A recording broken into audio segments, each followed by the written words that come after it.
I typed "safest neighborhoods in New York City" into Google late one night and somehow ended up on the exact opposite list instead, and I genuinely didn't sleep right for 2 nights after what I found. This is 12 NYC neighborhoods so dangerous that even the locals avoid them after dark. We've got a stretch of the South Bronx that cops nicknamed after a war zone back in the 70s and honestly never really stopped calling it that. A precinct where the murder count more than doubled in a single year, while the rest of the city was getting safer around it. A Queens Beach community that used to be a resort for the wealthy before it turned into one of the most heavily policed strips of public housing on the entire East Coast. A neighborhood where a food market feeds half the restaurants in the Northeast, while the people who actually live there face some of the highest violent crime numbers in the borough. And the number 1 spot isn't Brownsville, and it isn't East New York, even though both of those are on this list tonight. It's a 4-neighborhood stretch of the Bronx that the NYPD itself quietly logged as the deadliest patrol area in the entire city in 2024. We've also got a neighborhood that literally feeds half the restaurants in the Northeast every single night, while its own residents deal with some of the highest violent crime numbers in the borough, and a stretch of the Bronx nicknamed after a literal war outpost back in the 70s that the city eventually turned into a full-length movie. If you enjoy watching me read crime statistics at 1 in the morning so you don't have to, smash that like button. It's free, and it's genuinely the only thing keeping me sane through this research. Let's go. One honest note before we start, because I think it matters more here than almost anywhere else on this channel. Crime data shifts year to year, sometimes dramatically, and NYPD precincts cover blocks that can be perfectly quiet sitting directly next to blocks that aren't. A precinct-wide number is an average, and averages hide the safe streets right alongside the rough ones. Keep that in mind for every single entry tonight, because every one of these places is also full of people going to work, raising kids, running small businesses, and loving the block they grew up on. The numbers are real, so are the lives built on top of them. Number 12, Soundview and Castle Hill, Bronx. When I first walked through Soundview along the Bronx River, it honestly felt almost suburban, low-rise apartment blocks, a waterfront park with actual green space, people walking dogs on a Tuesday afternoon like it was any quiet residential pocket of the city. Then you check the numbers. Soundview and Castle Hill sit inside the 43rd Precinct, which a recent Bronx-wide crime ranking placed among the borough's 10 least safe patrol areas, even as most of the Bronx saw major crimes fall in 2025. The neighborhood absorbed a wave of post-war public housing construction that reshaped this entire stretch of the East Bronx, and the social infrastructure, jobs, transit access, retail investment, never fully caught up with the population that moved in. It's not the worst entry on tonight's list by a long shot, and locals will tell you the waterfront park genuinely is a nice place to spend an afternoon. It's more a reminder that getting better and actually safe are 2 very different sentences in parts of this borough, and Soundview currently lives in the gap between them. The precinct did see reported crimes fall across almost every category in the latest annual comparison, which sounds like unambiguous good news until you realize how low a bar improving can be for a precinct that started the decade near the bottom of the borough's rankings in the first place. Progress here is real. It's just measured in fractions of a percent, not the kind of dramatic turnaround you'll hear about a few entries from now. Number 11, Tremont, Bronx. Tremont sits up in the West Bronx, a neighborhood of roughly 100,000 people according to recent census-based estimates, wedged conveniently between the Grand Concourse and the Bronx Zoo, which on paper sounds like a great location. Museums nearby, parks everywhere, transit running through it in every direction. On the ground, Tremont has spent years dealing with entrenched gang activity that local reporting has tied to turf lines drawn decades ago and never fully erased, no matter how many redevelopment projects have cycled through the neighborhood since. What makes Tremont different from a lot of tonight's list is that it isn't collapsing, it's stuck. The population has held roughly steady for years. The housing stock is largely intact. Small businesses keep opening along the avenues. But the violence never fully left either, and it hasn't found a clean off-ramp the way some of Brooklyn's worst precincts have in the last 2 years. When I walked down 180th Street on a weekday afternoon, it looked exactly like any other Bronx commercial strip, bodegas and barbershops and kids in school uniforms. A shop owner told me the block gets a different personality after 9 at night. I believed him immediately. What's kept Tremont off the very top of citywide danger rankings, even as it stayed a fixture on borough-level ones, is that it never lost its residential core the way some South Bronx neighborhoods did in the arson years of the 70s and 80s. The buildings stayed occupied, the churches stayed open, the block associations never fully disbanded. That's arguably the difference between a neighborhood that's dangerous and a neighborhood that's genuinely gone. Tremont has stayed firmly, stubbornly, the former. Number 10. South Jamaica, Queens. South Jamaica is the anchor neighborhood for the 113th precinct, which also covers St. Albans, Hollis, South Ozone Park, and Rochdale Village. Yes, the same Rochdale that was literally built on top of the old Jamaica racecourse after it closed in 1959. According to a January 2026 report from the Queens Chronicle covering full year 2025 numbers, crime in the 113th precinct actually rose 18% year over year, even while murders themselves ticked down slightly from 7 to 6. That's an uncomfortable trend showing up across a lot of Southeast Queens right now, violent crime easing slightly, while property crime and quality of life offenses climb hard. South Jamaica has real bones. It's dense, it's transit-connected with multiple subway and LIRR lines running through it, and it's full of homeowners who've lived there for generations and take real pride in their blocks. It's also, right now, a precinct where the overall numbers are moving the wrong direction, while most of the rest of the city is trending the other way. There's a strange historical irony sitting under all of this too, if you know the neighborhood's backstory. Rochdale Village, the co-op development inside this precinct that houses tens of thousands of people, was built directly on top of the old Jamaica racecourse after it closed in 1959, a horse track that once drew crowds of 60,000 people on a single Memorial Day. The horses in the grandstands are long gone. The land underneath them is now carrying an 18% crime increase, which is either a strange coincidence or a reminder that no amount of redevelopment ever fully erases what a piece of land used to be. Number 9. Far Rockaway, Queens. This one has one of the wildest before and after stories on tonight's entire list. Far Rockaway started out as a genuine beachfront resort town for wealthy New Yorkers back in the 1830s, complete with grand hotels and boardwalk amusements that pulled visitors out from Manhattan by rail and ferry. By the post-war era, urban renewal had razed most of those old hotels and bungalows to make way for public housing towers, and the 101 precinct, which covers the Eastern Peninsula, logged nearly 2,850 major crimes in a single year back in 1993 alone, according to a DNA Info Crime and Safety analysis. Robberies, burglaries, car thefts, all through the roof. Here's the genuinely good news, and it's real. Crime in that same precinct fell close to 80% between 1993 and 2010, and recent reporting from the local Rockaway community paper shows robberies down another 29% and shooting incidents down 23% just in the past year alone, with illegal gun arrests up 56% over the same stretch.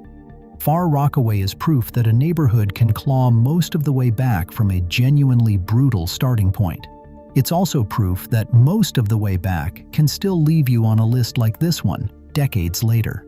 Package theft has actually overtaken almost everything else as the #1 reported crime in the precinct today, according to the local commanding officer's own community briefing, which, in a strange way, is the most hopeful statistic on this entire list.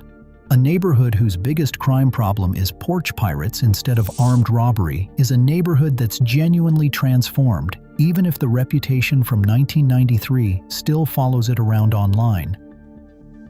Number 8. East Harlem, Manhattan. People think of Manhattan and they picture Midtown, Wall Street, maybe the Upper East Side. East Harlem doesn't fit that picture at all, and that's exactly the problem with how most visitors understand this borough. According to recent citywide crime analysis, gun violence in New York is heavily concentrated in just 3 specific areas: the South Bronx, Brownsville, and East Harlem, which together account for roughly half of the entire city's shooting incidents in a given year. Half concentrated in a tiny fraction of the city's total land area, sitting inside a borough that's otherwise known nationally for having some of the lowest violent crime rates of any major American downtown. East Harlem carries enormous cultural weight too. It's the historic heart of Spanish Harlem, home to generations of Puerto Rican and, more recently, Mexican and West African immigrant communities, with murals, churches, and community institutions that predate most of the glass residential towers now rising around its edges. But that shooting concentration statistic doesn't lie, and it doesn't care about the murals. When people casually say Manhattan is one of the safer parts of the city, they're usually not counting East Harlem in that sentence at all. Walk 10 minutes west into central Harlem or south into the Upper East Side, and the entire character of the streets changes, the housing stock changes, the police presence changes.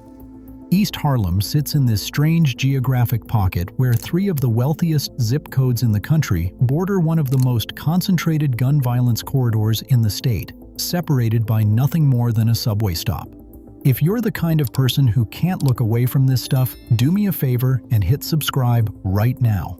I cover the real story behind American neighborhoods every single week, and the next few entries on tonight's list get considerably heavier from here.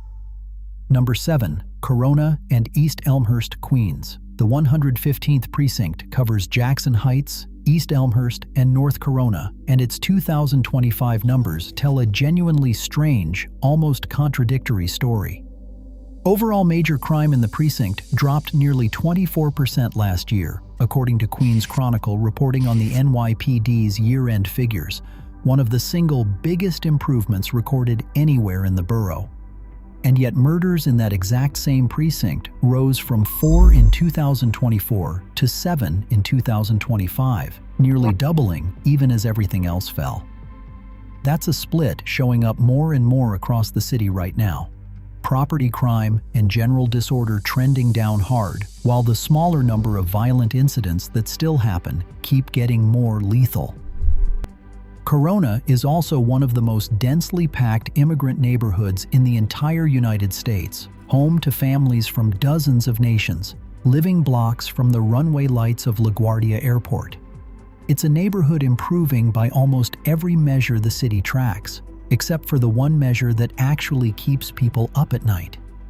Corona is also blocks from Citi Field and the Old World's Fairgrounds in Flushing Meadows, two of the most heavily visited spots in the entire borough, which makes the murder increase here even harder to square with the neighborhood's day-to-day reputation as a safe, family-dense area full of soccer leagues and street vendors. Number 6. Morrisania, Bronx. Morrisania sits inside the 42nd precinct alongside Claremont Village and Crotona Park, and recent precinct-level reporting actually shows major crime edging slightly downward here compared to the year before. That's cold comfort to the family of Yvette Jeffrey, a 16-year-old girl killed by a stray bullet near a schoolyard on Home Street, a case that made headlines specifically because it happened on a block where kids were simply walking home from school in the middle of the afternoon, not in the middle of some late-night confrontation. Morrisania technically has the lowest murder rate among the Bronx's 10 most violent precincts, which sounds almost reassuring right up until you sit with what that actually means. Even the comparatively safest entry in that grim top 10 list still has real, documented, ongoing gun violence that's already reached children who did nothing more than exist on the wrong block at the wrong moment. Crotona Park itself, the neighborhood's green centerpiece, has undergone millions of dollars in recent renovation, new playgrounds, a restored lake, resurfaced courts. Locals will tell you it's genuinely one of the nicer parks in the borough now. It sits inside the exact same precinct boundary as Home Street, which tells you almost everything you need to know about how unevenly investment and violence can both land inside a single neighborhood at the same time. Number 5. East New York, Brooklyn. East New York sits inside the 75th precinct, long documented as one of the single most violent patrol areas anywhere in Brooklyn. Back in April 2023, the precinct logged 303 auto thefts in one calendar month alone, more than the entire year of 2019 combined, according to a crime analysis compiled from NYPD reporting.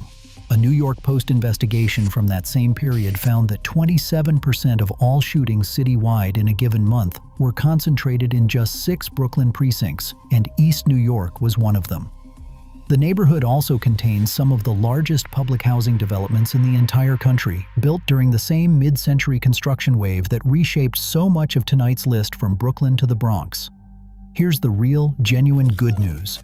Brooklyn as a whole just closed out 2025 with the fewest murders and shootings ever recorded in the borough's history, and East New York specifically posted a 31% drop in shootings as part of that citywide trend. Progress here is real, and it's significant. So is the decades of history that put it on lists like this one in the first place, and one good year doesn't erase that overnight. East New York is also in the middle of one of the largest rezoning efforts in recent city history, with thousands of new units of affordable and market-rate housing planned or already under construction along its main corridors. Whether that development ends up lifting the neighborhood's numbers further or just displacing the people who lived through the hardest of these years is a question nobody in city government has fully answered yet. Number 4. Brownsville, Brooklyn. If you've only ever heard of exactly one dangerous New York neighborhood in your life, it's probably this one.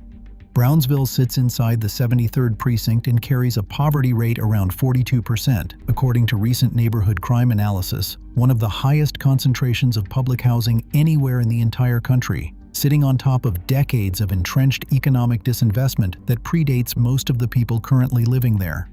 Historically, residents here have faced roughly a 1 in 36 chance of being a crime victim in a given year, well above the national average for a neighborhood this size.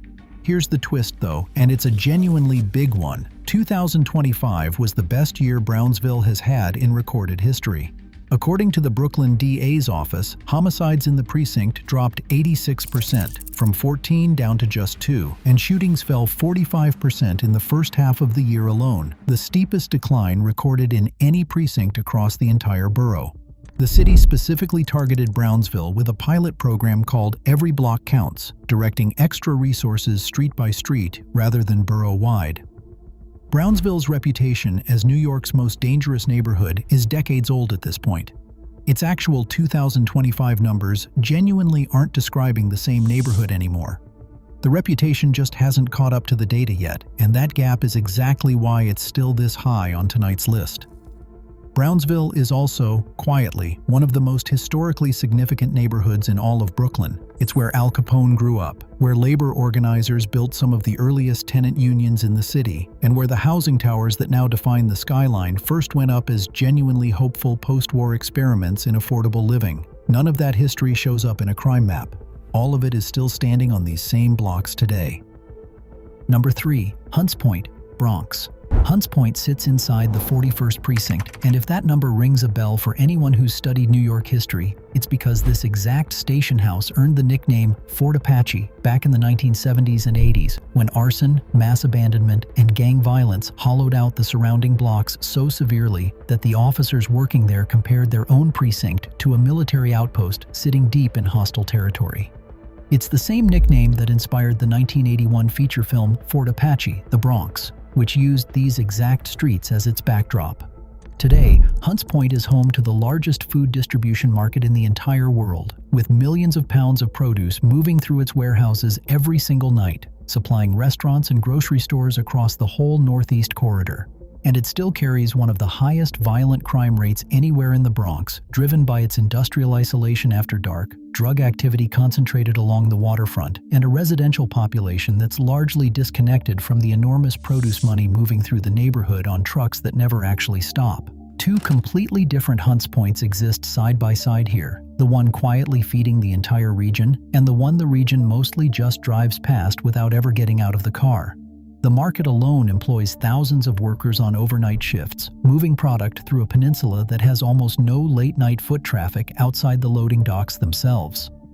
That combination, enormous cash-adjacent commercial activity paired with a nearly empty residential nightscape, is exactly the kind of environment crime researchers point to when they explain why industrial neighborhoods so often carry violent crime rates completely disproportionate to their actual population. Number 2. Mott Haven, Bronx. Mott Haven sits inside the 40th precinct, and by most current measures, it's the single most dangerous residential neighborhood in the entire borough.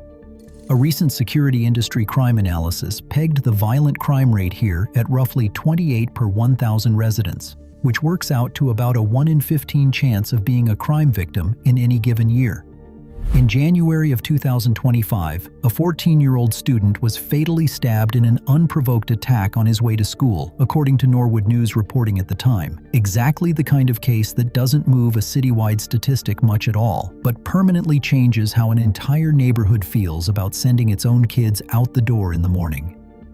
Mott Haven sits directly across the Harlem River from Manhattan, close enough that you can genuinely see the skyline from some of its rooftops on a clear day. That proximity has never translated into the investment you'd expect from a neighborhood 10 minutes by train from some of the most expensive real estate on the entire planet. It's one of the poorest congressional districts in the United States, sitting almost within walking distance of some of the wealthiest. Mott Haven has also become one of the fastest gentrifying corners of the Bronx over the last several years, with new waterfront apartment towers going up along the Harlem River at prices that would have been unthinkable here a decade ago. Longtime residents describe watching luxury buildings rise on one block while the violent crime numbers barely move on the next one over, two versions of the same neighborhood's future racing forward at completely different speeds. Real quick, if this video's actually teaching you something about the city, drop a like right now. It costs you nothing, and it tells the algorithm to put this in front of more people who genuinely need to see it before they sign a lease somewhere. Now let's get to number 1, because it isn't the neighborhood you're expecting at all. Number 1, Fordham, University Heights, Morris Heights, and Mount Hope, Bronx. You'd think the most dangerous patrol area in all of New York City would be Brownsville, or East New York. Both of those made tonight's list already, and neither one of them is actually number 1. That title belongs to the 46th Precinct, a 4-neighborhood stretch of the West Bronx that in 2024 recorded 27 homicides and 65 people shot, making it, according to NYPD data reported by the New York Post, the single deadliest police precinct anywhere across all 5 boroughs that entire year. The precinct saw a 107.7% surge in homicides compared to the year before, more than double, alongside sharp jumps in nearly every other major crime category the NYPD tracks. This is Fordham University's home turf, one of the most prestigious Jesuit colleges in the entire country, sitting blocks away from streets residents describe in genuinely stark terms. If you bump into someone, they want to kill you, one woman told the Post after her innocent bystander brother was fatally stabbed in Morris Heights, describing a neighborhood where routine daily contact had started to feel like a threat. The city's response was to launch that same Every Block Counts program here too, the identical targeted intervention strategy that turned Brownsville around, now directing extra resources block by block into both the 46th and the 73rd simultaneously. Fordham has a university with a genuine national reputation. Mount Hope has the Grand Concourse just a few blocks away, one of the great architectural boulevards of early 20th century New York. And in 2024, this exact stretch of the Bronx outkilled every single other patrol area in the largest city in America. That's the whole story of this entire list, condensed into one final entry: real institutions, real history, real people, sitting right on top of numbers that would genuinely shock anyone who's only ever seen this borough from a car window on the Cross Bronx. What makes the 46th Precinct's 2024 numbers so alarming isn't just the raw total, it's the direction. Brownsville and East New York were both trending sharply downward at the exact same time this precinct was trending sharply up, which is precisely why the city rushed the same emergency intervention program into both corners of the Bronx and Brooklyn simultaneously. One borough's worst neighborhood was healing, while another borough's quiet, university-adjacent stretch was becoming the most lethal square mileage in the entire city, almost overnight, and most New Yorkers outside the Bronx never even heard about it.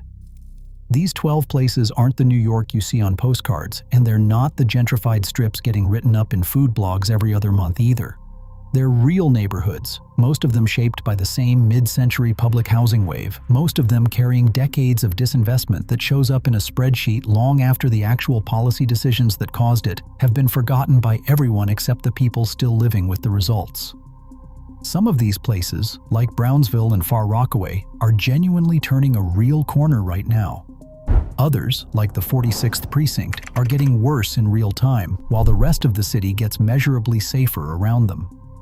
Every single block on this list is also somebody's home, somebody's whole life, somebody's kids walking to school on it every single morning. And that's worth remembering the next time a number like this scrolls past you online without any context attached to it at all. The gap between what a place looks like at noon and what its statistics say happens after midnight is wider in some of these neighborhoods than almost anywhere else in America. And that gap is exactly what makes a list like this one so uncomfortable to sit with. Not because the numbers are wrong, because the numbers are real, and so is everything they leave out. If this video actually helped you understand this city a little better than you did 20 minutes ago, subscribe, because I cover the real story behind American neighborhoods every single week. And drop a comment down below letting me know which of these you've actually walked through yourself, and whether the numbers matched what you saw with your own eyes. I'll see you in the next one.